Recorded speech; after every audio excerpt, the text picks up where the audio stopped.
Josh Harris, why don't you tell us a little bit about what you're trying to do with Wired City and how you got there. What is Wired City? It's a modern internet television network, and I guess the fundamental component is really what I've over the years, what I've kind of figured out is how to produce real-time chat. My first job was Gary Arlen in Bethesda, Maryland, 1984, writing his newsletter called International Video Text Teletext News, which at that time, online or the internet was called videotext.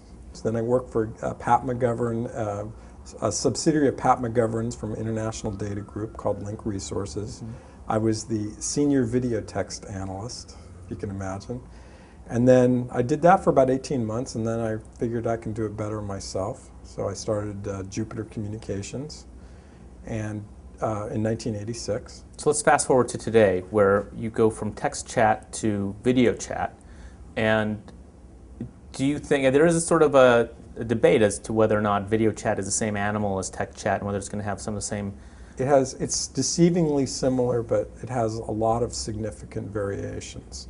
The most important of which is very counterintuitive, and that is that done properly, video chat it does not have problems with predators, the NBC Predator series. Mm-hmm. And the reason for that is because when people start turning the camera into their domiciles, into their home studios, it pierces the veil of privacy. It's the last piercing of privacy. And you start having what I call the mall effect, meaning you don't do inappropriate things in the mall, or at least be seen doing them, or you try to hide from them.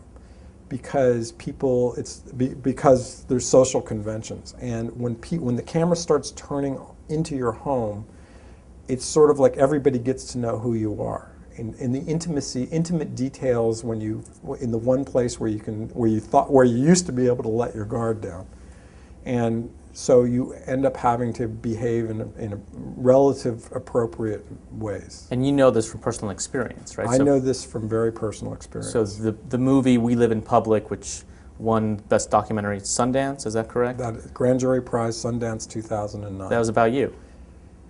I was the main subject of the film, but I think what it was really about was the singularity and what we're heading into. I wired my loft for the internet, automated, and I think I spent about $1.5 million, and I bought the loft specifically for the project, wiring the loft. And I wired I had automated cameras, so when you walk down the center aisle of the space, there were cameras hanging on poles and on sensors, and they would literally follow you down. And then we wrote an algorithm that there was only one speed output that we recorded and went out to the net. Mostly for, the technology couldn't support more. And this was what, in 2000, 2001? This is in 2001. 2000, late 2000, early 2001. And what was the impact personally on you being always with online the cameras and video? It created I had a nervous breakdown, whatever you want to call it. The software in my brain was not designed for that kind of life, and it probably is now. I mean, I probably kind of somehow something stuck, but it's a completely different condition than man has ever known before. But now your idea for Wired City, isn't it? Aren't you asking people to do what created a nervous breakdown for you? It's the way of the world. If I don't do it, everybody's going to do it sooner or later. It's an obvious. To me, it's now very obvious that this is happening. So you want to now scale this out so that anybody can live in public? Yes. That's very much my game, and we can go through the methodology of doing that. Well, but before we do that, why would they want to do it? It's sort of like, is TV good or bad, right? Up to this point, Facebook to me is like a publishing model. They're really publishers, or it's really an advanced message board, if you will. publishing has not been, in the last 100 years, publishing has not been the most powerful medium on the face of the earth. It's been television. So with the advent of net TV, it's not just an incremental increase in power, it's exponential. So it works really well. And there is a morality to it. I don't view it that way exactly. I just think that if you're 5 years old, that is just the way it's going to be.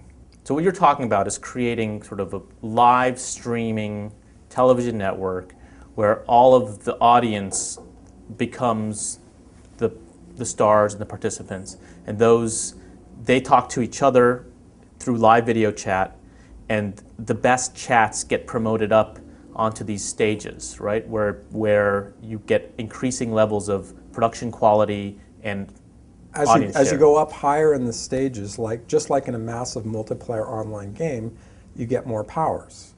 Or to put it more industrially, you get better administrative controls.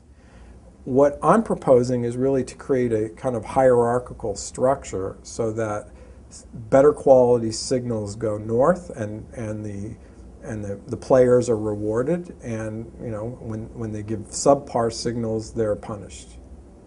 And so you develop a sort of a hierarchical structure. So imagine if everybody, if the mass audiences all have home studios, and they're all generating chat video signals. The issue really goes back to a Hollywood problem. How do you take mass signal sets and produce them into a coherent form? So my solution to that is sort of a combination of all the different elements I've done through my career, which the simple way to put it is build a sound stage. The sound stage is cast from people at home, meaning if you do something special at home, either which is probably based on currency. You have enough money to buy your way in, but you get that currency through eyeballs or transactions or the enabling of transactions, some combination. A production problem to be worked out. But the idea is you get to set, and on set, everything is completely wired and it's done very professionally. On set in the wired city, when you sleep, we're selling blankets and pillows or whatever people want to sell with people that are lying down. When you eat, you're eating. It's almost like the Truman Show. You're eating Hungry Man dinners or whatever we're selling on. Whatever sponsor wants to sell, that's what you're eating. Except that it's not just simply you're watching people eat. One of the fluxes in doing that is synchronicity, meaning it's the whole idea of people TV dinners. You sit down and every night you watch Jeopardy and eat your food. Well, in my world, every night you sit down and you watch each other and you interact with each other, and and the common thread throughout all of it is that everybody's eating the same food at the same time. But I don't understand why this is interesting for for the audience. For the audience. Why do I want to watch a bunch of people eating Hungry Man dinners?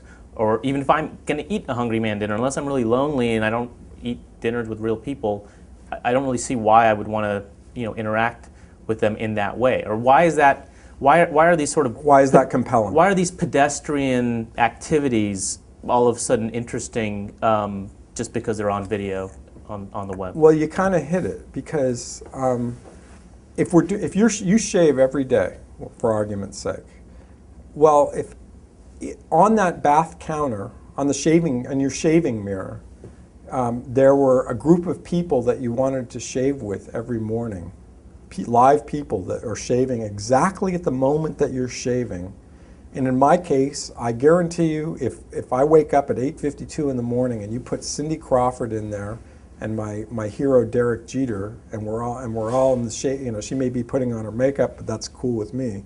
And Derek Jeter's in there, and we're hanging, and for that little 3-minute period when I'm shaving, what really the sponsor has done is they've amplified a micro day part into entertainment or engagement. What happens when there's a murder? Well, I had an instance with Operator 11, which was my last internet television venture, where Penny and Page, kind of Hollywood street couple, if you will. One day I get in, she's in a show, I happen to open it up, and she's crying, and she's holding her face, and Paige had just beat her up, literally a case of domestic violence. And it was the post-mortem of that, you're watching it, it's the most compelling television I've ever watched in my whole life because it's real and it just happened. And I thought that was cool. But what was really cool was a few hours later, all the people that were involved in the beating now, because they'd all knew her and they knew him, they all went back to their old shows in the last 2 or 3 weeks of them in various shows because they could see their timelines, and literally pulling the old clips with the live clips, they were able to reconstruct what led up to the domestic violence. And I assure you it was riveting. And it was riveting because these are people when she got beat up, the camera was in her house at that moment, and we were all knew her from many shows and many involvements before. So a lot of this reminds me of kind of where chat roulette might end up going. What do you think about chat roulette? I find it very basic. I don't think it's.